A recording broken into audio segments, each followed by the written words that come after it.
Everyone, हम करेंगे class 9 की मैथ्स की जो न्यू बुक आई है उसका चैप्टर नंबर 2। इससे पहले हम इसका फर्स्ट चैप्टर कंप्लीट कर चुके हैं। आज हम इसका सेकंड चैप्टर करेंगे। सेकंड चैप्टर का आपका नाम है इंट्रोडक्शन टू लीनियर पॉलिनोमियल्स। अब पॉलिनोमियल्स क्या होते हैं या हम कह सकते हैं कैसे बनते हैं, वो इस चैप्टर में हम सीखेंगे। तो इंट्रोडक्शन से पहले हम लीनियर पॉलिनोमियल्स की बात करते हैं। जैसे अगर मैं बात करूं, आपने मैथ्स में सीखा है क्या कुछ नंबर्स होते हैं, कुछ कांस्टेंट नंबर होते हैं, कुछ रूट में नंबर होते हैं, कुछ जो नंबर्स होते हैं माइनस में होते हैं, है ना। ये आप मैथ्स में सीखते आए हैं। फिर आप थोड़े से बड़े हुए तो आपने मैथ्स में इंग्लिश के जो अल्फाबेट्स हैं जैसे कि 2x हो गया, 3x हो गया, इन सब नंबर्स का आपने यूज करना शुरू किया कि कोई भी मैथमेटिक्स नंबर के साथ आपने इंग्लिश के किसी भी वर्ड को एक जोड़कर आपने उससे मैथ्स के कॉन्सेप्ट क्लियर करे। ठीक है, धीरे धीरे आपका मैथ्स का कॉन्सेप्ट बढ़ता रहा। अब हम की बात करेंगे, एक अगर हम जैसे एक आपने लिखा 7x प्लस में 5, आपने ये एक्सप्रेशन लिखा मैथमेटिक्स में, इसमें मैथमेटिक्स में इसे एक्सप्रेशन कहते हैं इसको लिखने को। ठीक है, अब यहाँ पे जो x की वैल्यू है वो यहाँ पे कुछ भी हो सकती है। मान लीजिए यहाँ पे x आपका 0 हो सकता है, x आपका यहाँ पे 1 भी हो सकता है। x की वैल्यू आपकी 200 तक भी हो सकती है, या हम कहें x की वैल्यू आपकी 4/5 या 3/2 इस तरीके से भी हो सकती है, या x की वैल्यू आपके रूट में भी हो सकती है, या रूट में माइनस भी हो सकती है। ठीक है, तो यहाँ पे आपकी x की वैल्यू कुछ भी हो सकती है। अब हम बात करते हैं जो x होता है, जब x की वैल्यू अलग अलग होती है, कोई भी एक कांस्टेंट वैल्यू इसकी नहीं होती, तो x होता है, हम इसे कहते हैं वेरिएबल। क्या कहते हैं हम? वेरिएबल्स।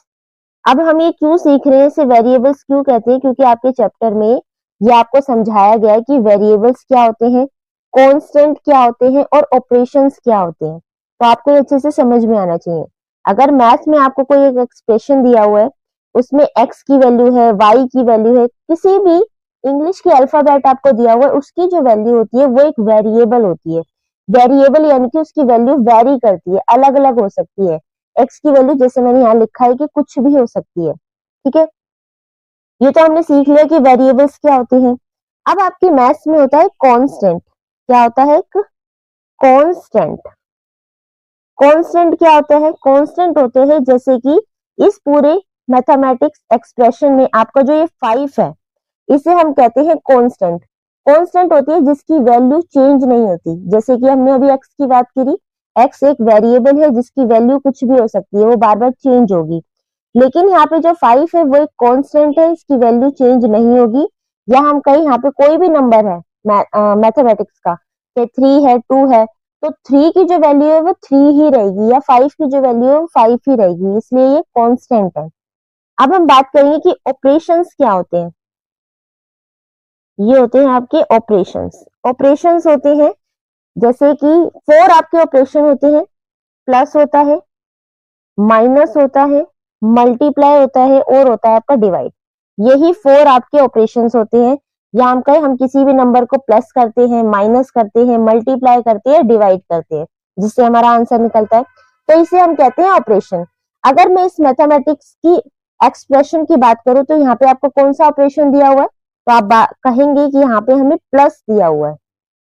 अब हमने बात कर ली प्लस, प्लस को क्या कहते हैं, ऑपरेशन हो गया। अब होता है आपका एक कोफिशिएंट।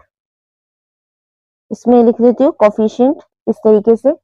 कोफिशिएंट क्या है, यहाँ पे जो वैल्यू दे रखी है 7x। 7x क्या है? कोफिशिएंट, या हम कहें उसका को क्या है, जो उसके एक भी वेरिएबल्स के साथ में जो आता है, तो यहाँ पे आपका कोफिशिएंट है 7x। क्या है? 7x। जो नंबर जो भी इंग्लिश का अल्फाबेट है उसके साथ में जो नंबर है, चाहे वो 3 हो, 2 हो, मैथ्स का जो भी नंबर साथ में है वो होता है आपका कोफिशिएंट। अब आपने 4-5 चीजें सीखी। सबसे पहले आपको पता होना चाहिए वेरिएबल्स क्या होता है। वेरिएबल्स कोई भी इंग्लिश का जो अल्फाबेट है जिसकी वैल्यू बार बार चेंज होती है उसे हम वेरिएबल कहते हैं। फिर हमने देखा कांस्टेंट क्या होता है। कांस्टेंट एक मैथ्स का नंबर होता है जिसकी जो वैल्यू है वो कांस्टेंट रहती है, यानी कि चेंज नहीं होती। जैसे यहाँ पे 5 है तो 5 की वैल्यू 5 ही रहेगी। ठीक है, फिर हमने देखा ऑपरेशन क्या होते हैं। ऑपरेशन आपके 4 टाइप्स के होते हैं। किसी भी मैथमेटिक्स एक्सप्रेशन में आपको इनका यूज करना होता है, नंबर्स को प्लस करने के लिए, माइनस करने के लिए, मल्टीप्लाई करने के लिए, डिवाइड करने के लिए। 4 आपके ऑपरेशंस होते हैं। कांस्टेंट आपने देख लिया कि ये जो नंबर चेंज नहीं होता। एक होता है कोफिशिएंट। कोफिशिएंट होता है किसी भी इंग्लिश के अल्फाबेट के साथ में जो नंबर आता है मैथ्स का, वो आता है आपका कोफिशिएंट, या उसे को भी कहते हैं। ठीक है, ये आपने सारी चीजें सीखी जो इसमें आगे यूज होगा। अब इंग्लिश में जो हमने अभी बात करी 7x प्लस में 5, तो ये जो x है यहाँ पे 7y प्लस में 5 भी हो सकता है, 7z प्लस में भी 5 हो सकता है। तो इंग्लिश के जो अल्फाबेट है सब वेरिएबल्स है, ऐसा नहीं है सिर्फ x ही वेरिएबल है। इंग्लिश का जो भी अल्फाबेट्स है जिसकी वैल्यू अलग अलग चेंज होती रहती है, इसलिए हमने यहाँ पे ये लिखा है। तो इसकी वैल्यू चेंज होती रहेगी और ये आपका क्या है, एक वेरिएबल कहलाएगा। कोफिशिएंट आपने देख लिया। अब हम कहेंगे अगर आपसे एक इक्वेशन दे दी जाए, मान लीजिए यहाँ पे आपको एक इक्वेशन दी 4x प्लस में 5y प्लस में 3। अब यहाँ पे आपसे पूछा है कि इसमें एक आपको चीज और सीखनी है, टर्म्स क्या होती है। तो यहाँ पे जो टर्म्स है, यहाँ पे एक टर्म है आपकी 4x, एक टर्म है आपकी 5y और एक टर्म है आपकी 3। ये होती है आपकी टर्म्स। याद होनी चाहिए आपको टर्म्स क्या होती है। इक्वेशन या मैथमेटिक्स एक्सप्रेशन में आपको जो भी वैल्यू दी जा रही है उसके अलग अलग जो चीजें हैं, चाहे वो कांस्टेंट के साथ है, अलग से कांस्टेंट है, या किसी वेरिएबल के साथ है, या कोफिशिएंट है, तो वो आपका टर्म्स कहलाएगा। जैसे यहाँ पे आपकी 3 टर्म्स है, एक है 4x, एक है 5y और एक है 3। ये टर्म्स हो गई। कोफिशिएंट कौन सा है यहाँ पे, कोफिशिएंट आपका एक 4 है, ठीक है, जो कि x के साथ है। एक कोफिशिएंट है आपका 5 जो कि y के साथ है। ठीक है, फिर आपसे बोलेंगे अगर कांस्टेंट इसमें बताने आपको, तो कांस्टेंट आपका 3 है। वेरिएबल है आपके दो, कौन कौन से हैं, एक है x वेरिएबल, एक है y वेरिएबल। 3-4 चीजें आपको अच्छे से पता होनी चाहिए। टर्म्स किसे कहेंगे, कांस्टेंट क्या है, कोफिशिएंट क्या है, वेरिएबल्स क्या है। ठीक है, बार बार आगे आने वाले क्वेश्चंस में आपसे बार बार पूछा जाएगा। तो यहाँ से हमारा जो नंबर बनता है ये बनता है लीनियर पॉलिनोमियल्स। आगे हम इसके बारे में और पढ़ेंगे। सबसे पहले यहाँ पे कुछ एग्जांपल्स दिए हुए हैं आपको, पहले एग्जांपल्स के देख लेते हैं। एग्जांपल आपको फर्स्ट दिया है, Raju went to a shop where there were sealed boxes of different colour on sale. Raju एक शॉप पे जाता है जहां पे उसने देखा सील्ड बॉक्सेस हैं और उन बॉक्सेस में अलग अलग डिफरेंट कलर के जो बॉक्स हैं वो सेल हो रहे हैं। The shop owner told him that the red boxes have 4 pens. अब जो शॉप ओनर है वो कहता है कि जो रेड बॉक्स है उसमें 4 पेन्स है। कितने हैं, 4 pen each. And the blue boxes है 5 पेंसिल्स ईच, और जो ब्लू बॉक्सेस है उसमें 5 पेंसिल है। कितने रेड बॉक्सेस हैं वो हमें नहीं बताया है यहाँ पे। ये बताया कि एक रेड बॉक्स में 4 पेंसिल है और एक ब्लू बॉक्स में, सॉरी, एक रेड बॉक्स में 4 पेन्स है और एक जो ब्लू बॉक्स है उसमें 5 पेंसिल्स है। Now if Raju bought x red boxes, अगर Raju x number of red boxes खरीदता है एंड वाई ब्लू बॉक्सेस, और वाई नंबर्स ऑफ ब्लू बॉक्सेस वो खरीदता है, how can he quickly figure out the total quantity of pens. फिर आपको बताना है कि उसने कितने नंबर ऑफ पेन्स खरीदे हैं, नंबर ऑफ पेंसिल्स खरीदे हैं, कितने खरीदे हैं वो बताने हैं। Also if he got 3 extra pens, और अगर उसे 3 और एक्स्ट्रा पेन मिलते हैं फ्री में, तो how many pens and pencil did he get all together. फिर उसके पास कितने पेन और पेंसिल टोटल हो जाते हैं, ये भी आपको बताना है। सबसे पहले हम वेरिएबल्स को देखते हैं। यहाँ पे हम जैसे इस यहाँ पे बताया उन्होंने x number of red boxes खरीदे हैं और y number of blue boxes खरीदे हैं। तो अगर x number of red boxes खरीदे हैं तो ये हो जाएगा x मल्टीप्लाई 4। 4 क्यों मल्टीप्लाई करा, क्योंकि 4 जो है रेड बॉक्स में पेन्स है, इसलिए मैंने x मल्टीप्लाई 4 करा, जिसकी वैल्यू हो जाएगी आपकी 4x। नेक्स्ट आपसे बोला है कि y number of blue boxes खरीदते हैं, अगर राजू खरीदता है तो y की वैल्यू कितनी हो जाएगी, y मल्टीप्लाई हम करेंगे 5। क्यों करा मैंने 5, क्योंकि एक ब्लू बॉक्स में 5 पेंसिल्स है, तो इसलिए मैंने 5 से मल्टीप्लाई करा, ये हो जाएगा आपका 5y। ठीक है, अब उसने बोला है अगर उसे 3 और एक्स्ट्रा पेन्स मिल जाते, 3 और एक्स्ट्रा पेन्स मिल जाते, यानी कि आपकी इक्वेशन बनेगी, मैं थोड़ा सा यहाँ बना देती हूँ। ये हो जाएगी आपकी 4x प्लस में 5y प्लस में 3, क्योंकि 3 एक्स्ट्रा पेंस और बोला है। अब आपको बताना है कि इसमें आपके टर्म्स क्या है, कोफिशिएंट क्या है, कांस्टेंट क्या है, वेरिएबल्स क्या है। तो अगर हम बात करें इसमें आपके टर्म्स हो गए, यहाँ हम लिख लेंगे टर्म्स। एक हो गया आपका टर्म्स इसमें 4x, एक टर्म से आपका 5x और एक टर्म से आपका 3। नेक्स्ट अगर आपसे कोफिशिएंट पूछेंगे, यहाँ पे कौन कौन से कोफिशिएंट है, EFFICENT। कोफिशिएंट अगर आपसे पूछेंगे तो कोफिशिएंट हो गए, x का कोफिशिएंट हो गया आपका 4, ठीक है, और y का कोफिशिएंट हो गया आपका 5। दो आपके कोफिशिएंट हो गए। वेरिएबल्स आपके पता है, v से दिखा देती हूँ मैं। वेरिएबल्स आपके दो हैं, x है और y है। टर्म्स हो गए, कोफिशिएंट हो गए, वेरिएबल्स हो गए। कांस्टेंट क्या है, कांस्टेंट की अगर हम बात करें, कांस्टेंट एक ही है, वो है 3, जिसकी वैल्यू कभी भी चेंज नहीं होगी इस वाले वेरिएबल। ओके, इस तरीके से आपसे ये सब पूछा है, ये आपको लिख के भी यहाँ पे दिखाया हुआ है, ठीक है। जो मैंने अभी आपको समझाया वो सीधा यहाँ पे लिखा हुआ है। नेक्स्ट हम आगे देखते हैं, क्वेश्चन नंबर एग्जाम्पल नंबर 2 देखते हैं। देखो यहाँ पे आपसे क्या बोला एग्जाम्पल नंबर 2 में, a rectangular garden of A length, एक रेक्टेंगुलर गार्डन है, उसकी जो लेंथ है वो L मीटर है एंड विथ W मीटर है, और उसकी जो चौड़ाई है W से शो करिए उतनी मीटर है, W मीटर है, has to be fenced and decorated. जिस रेक्टेंगुलर गार्डन को उन्हें फेंस्ड करना है और उसे डेकोरेटेड भी करना है। A wire fence is to be laid along the length costing 100 rupees per metre. अगर उसे फेंस वायर लगानी है सारी तरफ तो उस वो है 100 रुपए पर मीटर, यानी कि 1 मीटर 100 रुपए की है। ओके, एंड वुडन फेंस, और जब उसे वुडन फेंस लगानी है जो कि है अलोंग द विथ के अकॉर्डिंग, उसकी कॉस्टिंग है 80 रुपीज पर मीटर, यानी कि 1 मीटर 80 रुपए की है। सबसे पहले हम लेंथ में देखते हैं। तो अगर उसे वायर लगानी है लेंथ के अकॉर्डिंग, जिसकी कॉस्टिंग है 100 रुपीज पर मीटर, तो एक बार फिगर भी बना लेते हैं। यहाँ पे ये है आपका रेक्टेंगुलर गार्डन। ओके, ये है उसकी लेंथ L से, ये भी लेंथ है, यहाँ है W से उसकी विथ, और ये है विथ, ठीक है। दो लेंथ है, दो ही विथ है। अगर आपसे बोले कि दो इसकी लेंथ हो गई मीटर, क्योंकि एक लेंथ ये है, एक लेंथ ये, दो लेंथ हो गई, तो उसे दो लेंथ में लगाने के लिए, यानी कि 2 लेंथ मल्टीप्लाई 100 हो गया।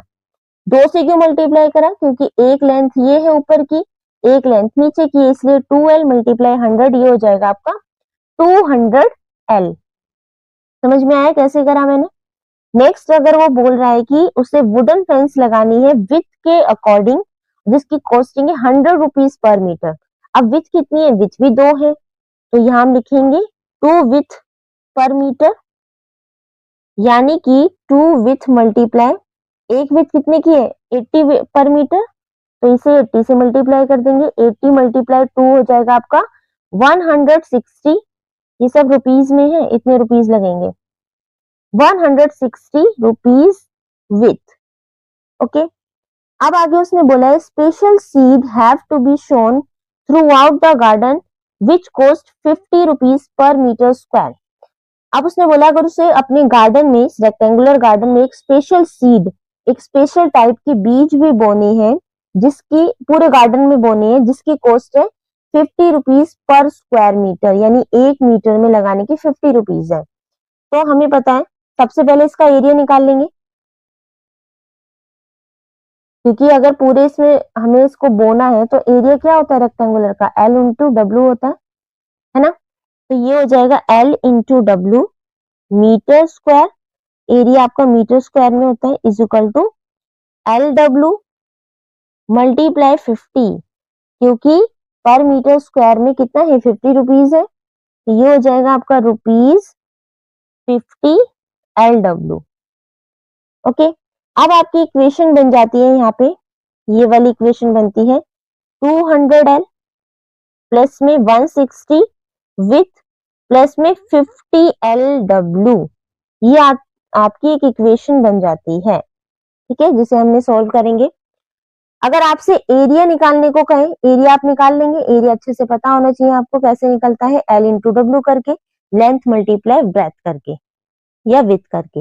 ओके, तो यही लेंथ का फॉर्मूला हमने यहाँ लगाया था। ये आपका एक एक्सप्रेशन बन गया मैथ्स का। अगर आप यहाँ पे आपसे पूछे कि यहाँ पे कांस्टेंट क्या है, तो कांस्टेंट तो यहाँ पे कोई सा भी नंबर नहीं है। कांस्टेंट तो एक अकेला नंबर होता है ना, यहाँ पे वो नहीं है, क्योंकि ये 200L है, ये 160 विथ है, ये 50LW है, तो कांस्टेंट यहाँ पे नहीं है। वेरिएबल्स यहाँ पे है आपका L, W और एक है LW। वेरिएबल्स आपके 3 है। कोफिशिएंट है आपके 200L, 160W and 50LW। Coefficient है आपके 3। यही नीचे आपको बिल्कुल सोल्व करके भी दिखाया, देखो यहाँ पे फिगर भी दिखाई हुई है आपको। ये है W मीटर, L मीटर, है ना, विथ। एंड अब आपसे बोला है what will be the total cost include. Okay, same आपको यही करके दिखाया हुआ यहाँ पे जो भी हमने ऊपर करा।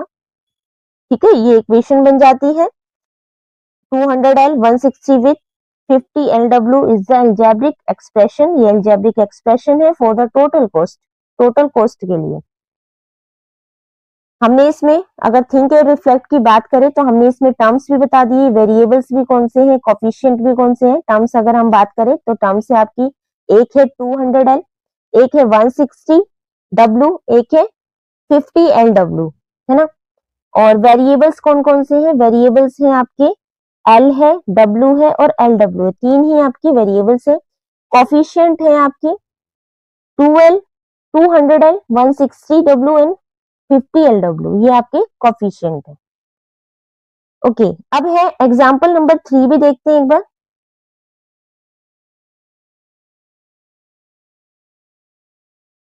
एग्जाम्पल 3 में है a wire of length is 20 centimetre. एक वायर है जिसकी लेंथ है 20 centimetre, is bent in different ways to form rectangles.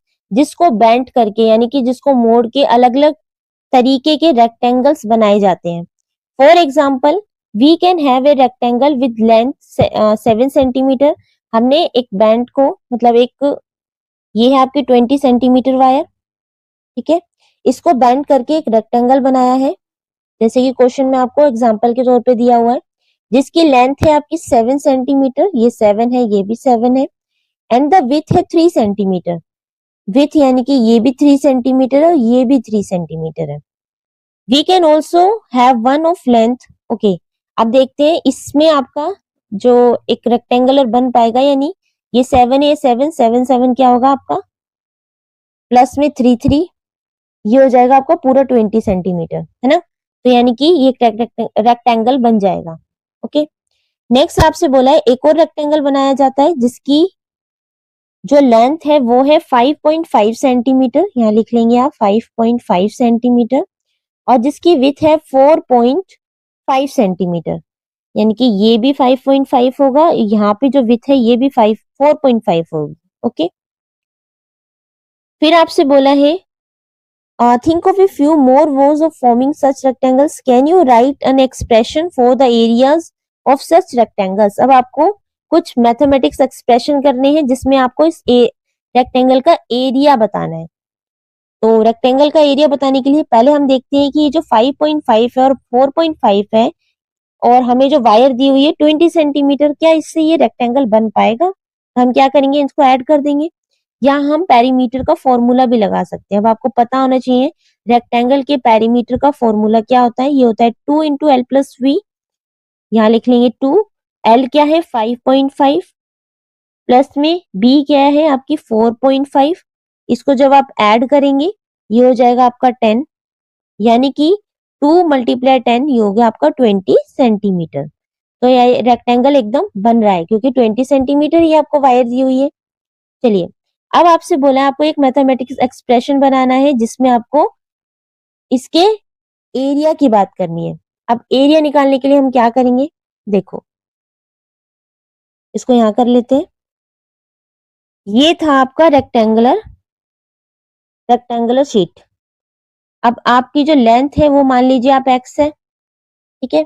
Total length कितनी थी, टोटल थी आपकी 20, तो यानी कि हम इस 20 में से एक तो x ये वाला माइनस कर देंगे, एक ऊपर वाला माइनस कर देंगे x, है ना। एक एक्स ये माइनस हो गया, एक एक्स माइनस हो गया। ये 20 में से क्यों माइनस करा? क्योंकि इसका टोटल पेरीमीटर 20 है। 20 में से हमने उसकी दोनों लेंथ जिसको हमने एक्स माना है वो माइनस कर दी। अब हमारे पास क्या बचा? हमारे पास विड्थ बची। रिमेनिंग यानी कि जो बचा हुआ पार्ट है आर से हम लिख लेंगे। क्या बचा है? हमारे पास बचा है 20 माइनस 2x। 2x कौन से? एक एक्स ये और एक एक्स ये हो गया 2x। और हम इसको लिख देंगे हाफ करके। क्यों? क्योंकि हमारे पास जो विथ है वो भी दो है, एक ये है विथ और एक ये है, इसलिए हमने इसे 2 से डिवाइड कर दिया मीटर। अब इसे 2 से डिवाइड करने के लिए अब हम यहाँ करेंगे, ये हो जाएगा 2 बाहर ले लो आप, अंदर क्या बचेगा 10 माइनस में 2 बाहर आ गया तो x बचेगा, नीचे अपॉन में आ जाएगा आपका 2, इस 2 से ये वाला 2 कैंसिल हो जाएगा। अब बचा आपके पास 10 माइनस x, ये आ गई आपकी विथ। ठीक है, यहाँ पे लिख लेंगे विथ आ गई एक 10 माइनस एक्स यहाँ पर और एक विथ आ गई 10 माइनस एक्स यहाँ पे, तो विथ आ गई आपकी। यही आपसे पूछा था। अब आपसे बोला है कि इसका एरिया बताना है। एरिया बताने के लिए हम एरिया का फॉर्मूला लिखेंगे। क्या होता है एरिया का फॉर्मूला? रेक्टेंगल के एरिया का फॉर्मूला होता है एल इंटू बी, है ना। एल आपको दे रखा है एक्स और बी आपको दिया है 10 माइनस एक्स, जो कि अभी हमने फाइंड आउट किया है, ये वाला, है ना। अब इसको मल्टीप्लाई करोगे, x पहले 10 से मल्टीप्लाई होगा, ये हो जाएगा आपका 10x, माइनस में x फिर x से मल्टीप्लाई होगा, ये हो जाएगा आपका x स्क्वायर। तो ये हो जाएगा आपका एरिया 10x माइनस में x स्क्वायर, ये होगा आपका एरिया, जो कि आपको यहाँ पे सोल्व करके भी लिख के दिखाया हुआ है कि जो किस तरीके से आया 10x माइनस में x स्क्वायर। ओके, अगर हम बात करें इसमें वेरिएबल्स क्या होंगे, टर्म्स क्या होंगे, तो ये है आपका 10x माइनस में x स्क्वायर। तो अगर हम बात करें इसमें आपके टर्म्स, अगर हम बात करें ये हो जाएगी 10x और एक हो जाएगी टर्म्स आपकी माइनस x स्क्वायर। निशान को जो वेरिएबल है, सॉरी जो आपका ऑपरेशन है, चाहे माइनस का निशान हो प्लस का हो, वो आपको साथ में लेके चलना है। तो दो टर्म्स हो जाएगी x 10x एंड माइनस का x स्क्वायर, दो टर्म्स होगी। फिर आपसे पूछे अगर वेरिएबल्स क्या है, तो वेरिएबल्स है आपका एक है x वेरिएबल है और एक है माइनस एक्स स्क्वायर। माइनस को देखो हम साथ में लेके चल रहे हैं, माइनस का एक्स स्क्वायर। अगर यहाँ पे एक्स स्क्वायर है तो उसके साथ कोई नंबर है? अगर कोफिशिएंट आपसे पूछा जाए कि इसके कोफिशिएंट क्या है, तो आप कोफिशिएंट बता देंगे, एक तो 10 है, एक्स का कोफिशिएंट 10 है, और एक्स स्क्वायर का कोफिशिएंट क्या है, तो आप लिखेंगे यहाँ तो कोई नंबर ही नहीं है। जहां पे कोई नंबर ना हो तो वहां पे आप 1 मान लीजिए कि एक्स स्क्वायर का कोफिशिएंट यहाँ पे 1 है, तो आप लिखेंगे 1। ठीक है, क्योंकि कोई भी जो वेरिएबल है वो अकेला नहीं आ सकता, उसके साथ कोई नंबर जरूर होगा। अगर मैं यहाँ पे आपको नंबर लिख के दूं x प्लस में 5, तो ये x है यानी कि ये 1x है, 1x प्लस में 5। यहाँ पे आपके आगे 1 नहीं लिखा मिलता जनरली, लेकिन आपको मान के चलना है कि इसके आगे 1 है। 0 नहीं मान सकते हम। 0 क्यों नहीं मान सकते? अगर आपको ये टर्म्स दे दी ये वाली, अगर आप इसे 0 मानेंगे x को, तो ये तो 0 हो जाएगा, और 5 को 0 से मल्टीप्लाई करोगे तो 0 हो जाएगा, कोई वैल्यू ही नहीं रहेगी, इसलिए हम 1 मानते हैं। ठीक है, तो कोफिशिएंट अगर इसमें आपसे पूछे तो x का कोफिशिएंट 10 हो जाएगा और x स्क्वायर का कोफिशिएंट माइनस का 1 होगा। ठीक है, निशान को भी साथ में लेके चलना है, माइनस का 1 लिखेंगे आप।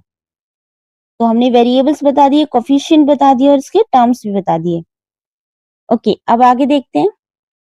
तो अभी हमने एग्जाम्पल 3 देखे। ठीक है, हमने उसमें बात करी कांस्टेंट पॉलिनोमियल्स कौन से होते हैं, वेरिएबल्स कौन से होते हैं, टर्म्स कौन सी होती है। अब हम बात करेंगे कि वन वेरिएबल पॉलिनोमियल्स या यूनिवेरिएट पॉलिनोमियल्स क्या होते हैं। वन वेरिएबल पॉलिनोमियल्स का मतलब है जिसकी केवल वन ही वेरिएबल हो, यानी अगर मैंने एक नंबर लिखा 2x प्लस में 5, अब यहाँ पे वेरिएबल क्या है, केवल एक ही वेरिएबल है, तो इसे हम वन वेरिएबल पॉलिनोमियल्स कहेंगे, यानी कि इसकी जो पावर है वो भी 1 है। ठीक है, तो ये हो जाएगा आपका वन वेरिएबल पावर्स। ये कुछ फैक्ट बेस्ड क्वेश्चंस हैं, मतलब आपको समझने के लिए चीजें हैं जो कि आपको पता होना चाहिए। कुछ एक्सप्रेशन जैसे कि यहाँ पे ऊपर लिखे हैं 4x एक्स स्क्वायर प्लस में 1 2y minus 5 y 5y cube plus में y2 प्लस में 2y माइनस 1 3z प्लस में 7, ये कुछ आपको एक्सप्रेशन दिए हुए हैं। अब यहाँ पे कुछ फैक्ट बेस्ड और भी चीजें हैं, जैसे कि univariate means having one variable, यानी कि वन वेरिएबल का मतलब है, या यूनिवेरिएट मीन्स का मतलब है कि उसमें केवल वन ही वेरिएबल है। The highest power of the variable in a polynomial is called its degree. जिसकी भी पावर हाईएस्ट है उसे पॉलिनोमियल डिग्री कहा जाता है। ठीक है, हाईएस्ट पावर, पावर क्या होती है, जैसे अगर यहाँ पे हम बात करें, इस वाली इक्वेशन को देखो, एक्सप्रेशन को देखो, यहाँ पे एक्स स्क्वायर है प्लस में 5x है प्लस में 1 है। अब यहाँ पे जो x है, फर्स्ट वाला x है, यहाँ पे स्क्वायर लिखा हुआ है, x की पावर 2 है, और यहाँ पे 5x है, तो यहाँ पे अगर कोई पावर नहीं लिखी है तो भी हम यहाँ पे 1 मानेंगे। ठीक है, कोई पावर नहीं है इसका मतलब तो भी क्या है, वो 1 है, वहां पे 1 है। अब यहाँ पे हाईएस्ट पावर क्या हो जाएगी, हाईएस्ट पावर पे ही हम डिग्री को लिखेंगे, तो ये होगी इसकी हाईएस्ट पावर x की स्क्वायर, यानी कि x2। कुछ एग्जाम्पल यहाँ पे दिए हुए हैं जिसको हम पढ़ते हैं। फर्स्ट एग्जाम्पल यहाँ पे लिखा है 5y की क्यूब प्लस में y स्क्वायर प्लस में 2y माइनस में 1 इस पॉलिनोमियल डिग्री ऑफ 3। अब इसकी पॉलिनोमियल डिग्री क्या है, पॉलिनोमियल डिग्री यहाँ पे 3 है, बड़ी ही डिग्री मानी जाती है, बड़ी ही पावर को हम यहाँ पे कंसीडर करेंगे, जिसकी पावर ज्यादा है उसको ही लिखेंगे। Such polynomials are called cubic polynomials. अब यहाँ पे जो बड़ी डिग्री है या बड़ी पावर क्या है, 3 है। अगर आपसे यहाँ पे पावर पूछे जाए कि इस पॉलिनोमियल में कौन सी डिग्री सबसे हाईएस्ट है, तो आप 3 लिखेंगे। अगर आप 3 लिखते हैं पावर, तो ये कहलाता है क्यूबिक पॉलिनोमियल्स। क्या कहलाता है, क्यूबिक पॉलिनोमियल्स। अब ऐसा नहीं है कि पावर 2 भी आप लिखेंगे, अब पावर 1 है y की, यहाँ पे 2y है तो यहाँ पे पावर 1 है, लेकिन हम बड़े वाले को ही कंसीडर करते हैं। तो बड़ी पावर क्या है, y3 है, इसलिए क्यूबिक पॉलिनोमियल्स है। सेकंड में देखो, एक्स स्क्वायर प्लस में 5x प्लस में 1 is a polynomial of degree 2। यहाँ पे पॉलिनोमियल की डिग्री क्या है, हाईएस्ट डिग्री है 2। Such polynomials are called quadric polynomials. जहां पे भी डिग्री 2 दे रखी हो, यानी कि सबसे हाईएस्ट पावर 2 हो, तो उसे हम कहते हैं क्वाड्रिक पॉलिनोमियल्स। क्या कहते हैं, क्वाड्रिक पॉलिनोमियल्स। थर्ड में है 3z प्लस में 7। 3z प्लस में 7 is a polynomial of degree 1। यहाँ पे जो वेरिएबल है z है, और इसकी पावर क्या है, इसकी पावर है 1, तो इसे हम कहेंगे लीनियर पॉलिनोमियल्स। जो हमारा चैप्टर है linear polynomials, such polynomials are called linear polynomials. एक बार फिर से देखते हैं। अगर आपसे पूछा जाए कि क्यूबिक पॉलिनोमियल्स क्या होते हैं, तो आप लिखेंगे जिस भी पॉलिनोमियल्स में जो वेरिएबल है उसकी हाईएस्ट पावर 3 है, तो हम उसे कहेंगे क्यूबिक पॉलिनोमियल्स।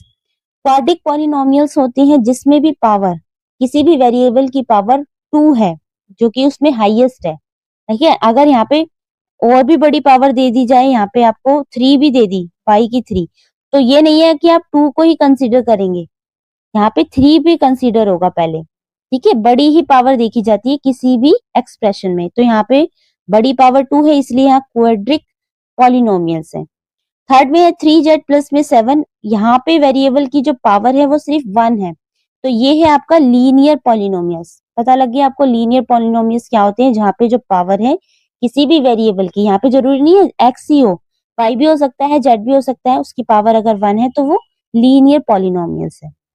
अब आपसे अगर एक नंबर दिया जाए, मान लीजिए नंबर आपको दे दिया 6, क्या ये पॉलिनोमियल्स है या नहीं, तो आप कहेंगे बिल्कुल ये कांस्टेंट पॉलिनोमियल्स है। कैसे है, जैसे the constant 8 is a polynomials of degree 0। क्योंकि अगर यहाँ पे कांस्टेंट पॉलिनोमियल्स है, यहाँ पे इसकी कोई पावर नहीं दिखाई गई, तो भी इसके साथ एक 0 लगता है, ऊपर एक छोटी डिग्री दिखती है जिसे हम 0 कहते हैं। As it can be written as 8x0, जिसे हम इस 0 का, इस डिग्री का मतलब होता है 1। ठीक है, तो यानी कि आप 6 को 1 से मल्टीप्लाई करेंगे तो भी 6 ही आएगा, या कोई और सा नंबर लिख लीजिए यहाँ पे। ये कांस्टेंट पॉलिनोमियल्स हमने 8 ले लिया, और इसकी जो पावर है, इसकी जो डिग्री है वो 0 है, 0 का मतलब है 1 है, तो यहाँ पे आप कोई सा भी वेरिएबल्स लगा सकते हैं। जैसे कि इन्होंने 8x डिग्री लगाया है, 8x डिग्री, यानी कि x की जो पावर है वो डिग्री है, यानी कि 1 है, तो अगर आप इसे 1 से मल्टीप्लाई करेंगे तो भी 8 आएगा, है ना। अब x नहीं लेते हैं आप, मान लीजिए आपने लगा दिया यहाँ पे 8y0। अब ये जो 0 है, ये जो डिग्री है, इसकी पावर 1 होती है, यानी कि इसका मतलब ये है 8 को आप 1 से मल्टीप्लाई करेंगे तो भी आपका 8 ही आएगा, है ना। तो ये कांस्टेंट पॉलिनोमियल्स होता है which the power of variable x is a zero, such polynomials are called constant polynomials. इसे हम constant polynomials कहते हैं। तो आपने यहाँ पे 3-4 चीजें सीखी। सबसे पहले आपको पता होना चाहिए वन वेरिएबल पॉलिनोमियल्स क्या होते हैं, जिसमें केवल एक ही वेरिएबल हो और जिसकी जो पावर हो वो क्या हो, 1 हो, जिसे यूनिवेरिएट पॉलिनोमियल्स भी कहा जाता है। अब डिग्री के अकॉर्डिंग जो इसे अलग अलग नाम दिए गए हैं, एक है क्यूबिक पॉलिनोमियल जिसमें जो सबसे हाईएस्ट पावर 3 होती है, क्वाड्रेटिक पॉलिनोमियल्स में हाईएस्ट पावर या हाईएस्ट डिग्री की हम बात करें वो 2 होती है, लीनियर पॉलिनोमियल्स में हाईएस्ट डिग्री ओनली 1 होती है, कांस्टेंट पॉलिनोमियल्स में जो नंबर होता है वो कांस्टेंट होता है और उसकी जो पावर होती है हम डिग्री 0 लगाते हैं, जिसका मतलब 1 ही होता है। अगर आपसे इन तीनों के अलावा मान लीजिए अब आप बात करें, यहाँ पे जो 3 पावर्स की बात की गई है, अब आपको यहाँ पे नंबर दिया जाए 5y की जो पावर है वो 4 है, इसको क्या नाम देंगे? तो यहाँ पे इसका कोई नाम नहीं है, इसको आप पावर 4 ही कंसीडर करेंगे, वही पढ़ा जाएगा कि 5y की पावर 4, इसको ऐसे ही पढ़ेंगे, इसका कोई नाम नहीं है। जैसे यहाँ पे 3 की पावर का नाम क्यूबिक पॉलिनोमियल्स था, ठीक है। अब कितनी भी बड़ी पावर हो जाए, जैसे मैंने एक नंबर लिख दिया यहाँ पे 5y3 प्लस में 10z10, ठीक है, और प्लस में x15। अब यहाँ पे आपसे पूछा जाए हाईएस्ट पॉलिनोमियल्स या हाईएस्ट वेरिएबल्स की जो डिग्री क्या है, तो आप क्या बताएंगे? ये है 15, ठीक है, 15 लिखेंगे। इसमें आप कोई नाम नहीं है या क्वाड्रिक को नहीं देखेंगे, जो हाईएस्ट पावर है उसे देखेंगे, इसका कोई नाम नहीं है यहाँ पे। जैसे क्यूबिक और क्वाड्रेटिक का था, तो यहाँ पे हाईएस्ट पावर ही कंसीडर करी जाएगी, ठीक है। ये कुछ फैक्ट बेस्ड चीजें थी जिसे आपको पता होनी चाहिए। अब हम देखते हैं आपकी एक्सरसाइज सेट है 2.1, इसको पढ़ते हैं। क्वेश्चन नंबर फर्स्ट है find the degrees of the following polynomials. नीचे आपको कुछ पॉलिनोमियल्स दिए हुए हैं, इसकी आपको डिग्री फाइंड आउट करनी है। सबसे पहले है 2x² माइनस 5x प्लस में 3। अब इसमें पॉलिनोमियल्स की डिग्री क्या है? तो फर्स्ट में आपकी डिग्री है, आप लिखेंगे डिग्री, हाईएस्ट डिग्री आप लिखेंगे, तो ये है आपकी 2, ठीक है, हाईएस्ट डिग्री लिखनी है सब में। सेकंड में देखो, सेकंड में है y3 प्लस में 2y माइनस में 1, यहाँ पे आपकी डिग्री क्या हो जाएगी? हाईएस्ट डिग्री लिखनी है आपको, ये हो जाएगी आपकी 3, क्योंकि हाईएस्ट डिग्री 3 है। नेक्स्ट आपको एक कांस्टेंट दिया हुआ है कि -9, -9 में डिग्री क्या होगी? तो -9 में आपकी डिग्री हो जाएगी 0, डिग्री लिख लेंगे, डी से डिग्री, ये हो जाएगी आपकी 0। जहाँ पे आपको एक क्वेश्चन इस तरीके से भी दिया जा सकता है, मान लीजिए आपको एक क्वेश्चन दे दिया कि 4 10 और मल्टीप्लाई 5y की क्यूब। अब यहाँ पे आपसे पूछ लिया कि यहाँ पे आपको बताना है कि पॉलिनोमियल की डिग्री क्या है, तो आप एग्जाम में क्या कर सकते हैं, आप देखेंगे कि सबसे हाईएस्ट तो 10 है, तो आप लिख लेंगे कि यहाँ पे डिग्री जो है वो 10 है, बल्कि आपका ये आंसर गलत हो जाएगा। हमें हमेशा वेरिएबल की ही डिग्री को लिखना है। आप यहाँ पे 4 की पावर जो 10 है वो एक कांस्टेंट है 4, जिसकी हम पावर नहीं लिखेंगे, उसकी डिग्री नहीं लिखेंगे। वेरिएबल की डिग्री क्या है? हाईएस्ट 3 है, तो आप यहाँ पे आंसर डिग्री में 3 लिखेंगे, ठीक है, ये आपको अच्छे से याद रखना है। नेक्स्ट है क्वेश्चन नंबर 4, इसमें आपसे पूछा 4z-3 में डिग्री क्या होगी? तो यहाँ पे डिग्री हो जाएगी 1, क्योंकि z की कोई पावर नहीं है, यहाँ पे कोई पावर नहीं है, यानी कि यहाँ पे 1 है, तो इसलिए डिग्री यहाँ पे 1 हो जाएगी। ओके, नेक्स्ट है question number 2, right the polynomials of degree 1 2 3। अब आपको कुछ पॉलिनोमियल्स लिखनी है जिनकी डिग्री 1 होनी चाहिए, कुछ की डिग्री 2 होनी चाहिए और दूसरे की डिग्री 3 होनी चाहिए। तो आप यहाँ पे कितने भी, यहाँ पे जितने भी बच्चे हैं उनके आंसर सबके अलग अलग हो सकते हैं। आप यहाँ पे कोई सा भी पॉलिनोमियल लिख सकते हैं जिसकी डिग्री 1 हो, जिसकी डिग्री 2 हो या 3 हो। जैसे अगर हम फर्स्ट पॉलिनोमियल लिखे जिसकी डिग्री 1 हो, तो हम यहाँ लिख सकते हैं 5x प्लस में z। अब यहाँ पे जो जितने भी वेरिएबल्स है, मैंने 2 वेरिएबल लिए, x और z, दोनों की डिग्री 1 है, तो हाईएस्ट डिग्री यहाँ 1 है। नेक्स्ट अगर आपको लिखनी है कि जिसकी, ऐसा पॉलिनोमियल लिखनी है जिसकी हाईएस्ट डिग्री 2 हो, तो हम कुछ भी लिख सकते हैं। जैसे मैं मान लीजिए यहाँ लिख लेती हूँ 7x² प्लस में 4y एंड माइनस में 5। इस तरीके से मैंने एक पॉलिनोमियल लिख लिया जिसमें हाईएस्ट डिग्री x की स्क्वायर ही रखा है मैंने। ठीक है, डिग्री पूछी जाए जो 2 है। अब आपको एक ऐसा पॉलिनोमियल लिखना है जिसकी डिग्री 3 हो, तो आप अपनी मर्जी से यहाँ पे कुछ भी लिख सकते हैं। मैं चाहे यहाँ लिख लेती हूँ 19x की क्यूब प्लस में y। ठीक है, यहाँ पे वेरिएबल की जो हाईएस्ट डिग्री 3 है, तो इसलिए मैंने यहाँ पे ये लिख दिया। यहाँ पे सभी बच्चों के जो आंसर है वेरी करेंगे, अलग अलग हो सकते हैं, जरूरी नहीं है सेम ही आंसर हो। ओके, नेक्स्ट देखो क्वेश्चन नंबर 3 है, what are the coefficient of x square and x cube in the polynomials. नीचे आपको एक पॉलिनोमियल दिया हुआ है जिसमें आपको कोफिशिएंट बताने हैं एक्स स्क्वायर का और एक्स क्यूब का कोफिशिएंट क्या होगा। तो हम देखते हैं, यहाँ पे आपका जो पॉलिनोमियल है वो है x की पावर 4 माइनस में 3x क्यूब प्लस में 6x square minus 2x plus में 7। ये आपको पॉलिनोमियल दिया हुआ है। कोफिशिएंट हम लिखेंगे कोफिशिएंट